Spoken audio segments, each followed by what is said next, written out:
ஐயனார் துணை சரியில்ல. அடுத்து வர எபிசோட்ல நம்ம நிலா இருந்துட்டு இனிமே இந்த வீடு பார்க்குற விஷயம்லாம் இருக்கவே கூடாது. முதல்ல கொடுத்த அட்வான்ஸை மரியாதையாக வாங்கிட்டு வீட்டுக்கு வாங்க, இல்லாட்டி வீட்டு பக்கமே உங்களை நான் சேர்த்த மாட்டேன் அப்படின்ற மாதிரி நிலா வந்து சொல்லிடுறாங்க. வேற வழி இல்லாமல் நம்ம சோழனும் நேராக அந்த ஹவுஸ் ஓனர்கிட்ட வந்து, சார் எங்களை மன்னிச்சிடுங்க, எங்களுக்கு இந்த வீடு செட் ஆகாது சார் அப்படின்ற மாதிரி சொல்லிடுறாங்க. ஏன் என்னாச்சு? வீட்டுக்கு என்ன குறைச்சல்? வீட்டுக்கெல்லாம் எந்த குறைச்சலும் இல்லை சார். ஒய்ஃப் தான் வந்து செட் ஆகலைன்னு சொல்லிட்டா, அதனால் நான் கொடுத்த அட்வான்ஸ் பணத்தை திருப்பி கொடுக்கணும் அப்படின்ற மாதிரி சொல்லிடுறாங்க. எந்த ஹவுஸ் ஓனரியா கொடுத்த அட்வான்ஸை திருப்பி கொடுத்துருக்கான்?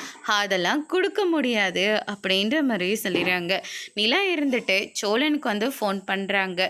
கடன் வாங்கி அந்த அட்வான்ஸ் பணத்தை நீங்கள் கொடுத்துருக்கீங்க, கடன்காரங்கிட்ட அந்த பணத்தை நம்ம திருப்பி கொடுக்கணும் சோழன், எப்படியாவது அந்த பணத்தை வாங்கிட்டு வாங்க அப்படின்ற மாதிரி சொல்லிடுறாங்க.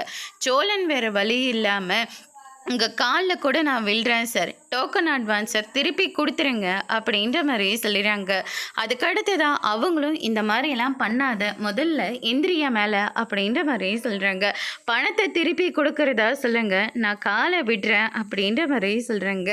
சரியா, பணத்தை கொடுக்குறேன் எந்திரி மேலே அப்படின்ற மாதிரி சொன்ன உடனே பணத்தையும் கொடுத்துட்றாங்க. அந்த பணத்தில் தான் வீட்டுக்கு ஒரு அழகான டிவியை வாங்கிட்டு வராங்க. அந்த டோக்கன் அட்வான்ஸில் தான் நிலா இந்த டிவியை வாங்கினேன் அப்படின்ற மாதிரி சொல்கிறாங்க. அதோட முடிச்சிருக்காங்க.